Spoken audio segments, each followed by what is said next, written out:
Akhil Bharatiya Congress committee की तरफ से पूरे देश में संगठन सृजन का कार्यक्रम संगठन निर्माण के लिए चल रहा है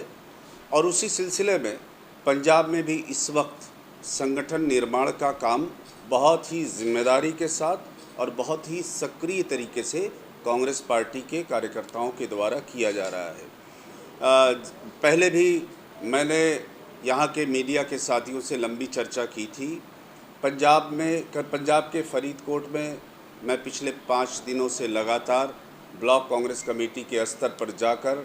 मैं, मेरे सहयोगी और साथी चीमा साहब और अग्रवाल साहब, हम लोग मिलकर लगातार लोगों से संपर्क और संवाद बनाने का प्रयास कर रहे हैं। हमारी कोशिश ये है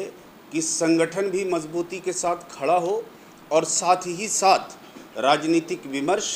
पॉलिटिकल नैरेटिव किस तरह का पंजाब में है और पंजाब की जनता का आशीर्वाद समय समय पर कांग्रेस पार्टी को मिलता रहा है और हम उम्मीद करते हैं कि आगामी 2027 का विधानसभा का चुनाव इस राज्य के लिए भी और देश के लिए भी बहुत महत्वपूर्ण है और हमारा ये विश्वास और संकल्प ज़मीन के स्तर पर बहुत साफ दिखाई दे रहा है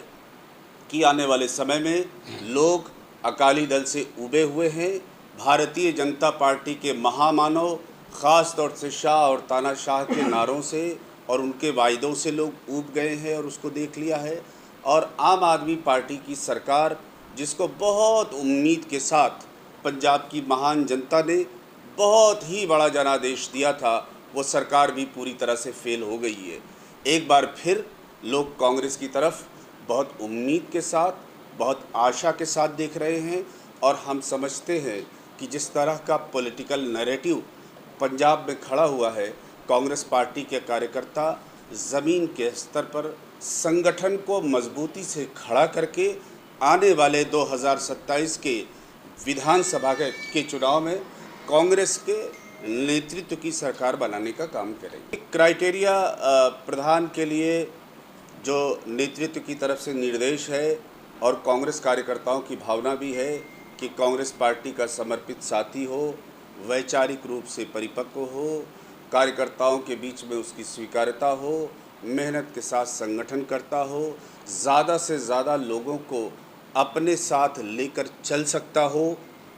जो कहीं कहीं कुछ विषयों पर आपस में मतभेद हो जाते हैं उनको समाप्त करके सबको एक रास्ते पर ले जा सकता हो। ये तमाम बातें संगठन के प्रधान के लिए देखी जाती हैं और मुझे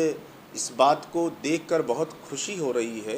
कि फरीदकोट जनपद में कई सारे हमारे महत्वपूर्ण नेता हैं जो इस महत्वपूर्ण जिम्मेदारी का निर्वहन कर सकते हैं। कांग्रेस पार्टी के लिए ये बेहद सौभाग्य की बात है कि हमारे पास 1-2 नहीं बल्कि 1 दर्जन के आसपास ऐसे नेता हैं जो जनपद में नेतृत्व करने की क्षमता रखते हैं, मगर फैसला तो किसी एक शख्स के पक्ष में ही होगा। बाकी सारे साथियों को भी संगठन में अलग अलग स्तर पर नेतृत्व समायोजित करने का काम और उनको जिम्मेदारी देने का काम करेगा। किसी भी साथी को जिसमें योग्यता है उसको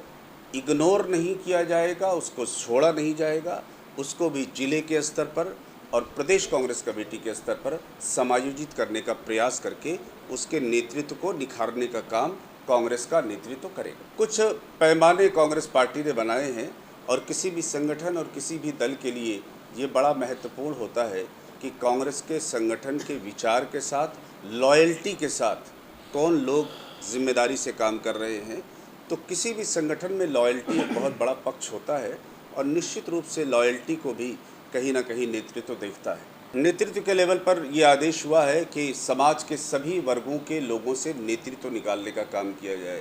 ख़ास तौर से अगर अगड़े समाज का नेतृत्व निकल रहा है, यानी जट सिख का नेतृत्व निकल कर आ रहा है,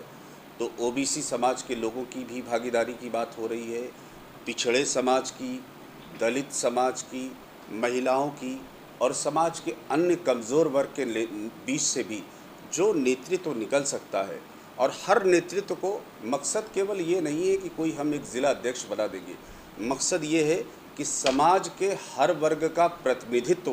कांग्रेस पार्टी में सुनिश्चित किया जाए ताकि कांग्रेस पार्टी एक ऐसा अक्स लगे, एक ऐसी जगह लगे जहाँ पे सभी तरह के विचार और सभी तरह के समाज के लोगों का प्रतिनिधित्व हम करते हैं। तो हमारी कोशिश यही होगी कि समाज के हर वर्ग से एक एक नाम निकल कर आए और उसको फिर हम नेतृत्व के सामने पेश करने का काम करेंगे। 30 तारीख तक तो राज्य की प्रक्रिया चलने का काम है। उसके बाद जो हमारा शीर्षस्थ नेतृत्व है, जिसमें संगठन के प्रभारी श्री के.सी. वेणुगोपाल जी, राज्य के प्रभारी और छत्तीसगढ़ के पूर्व मुख्यमंत्री श्री भूपेश बघेल जी के साथ एक एक साथी से बहुत विस्तार से ज़िले की राजनीति पर, ज़िले के राजनीतिक इतिहास पर, भविष्य की संभावनाओं पर, संगठन की वर्तमान दिशा पर, राजनीतिक विमर्श पर या पॉलिटिकल नैरेटिव जिसको कहते हैं उस पर विस्तार से बात होती है। और फिर उसके मद्देनज़र कौन व्यक्ति जनपद के लिए सबसे सुटेबल होगा, उसको मेरिट के आधार पर फैसला किया जाए।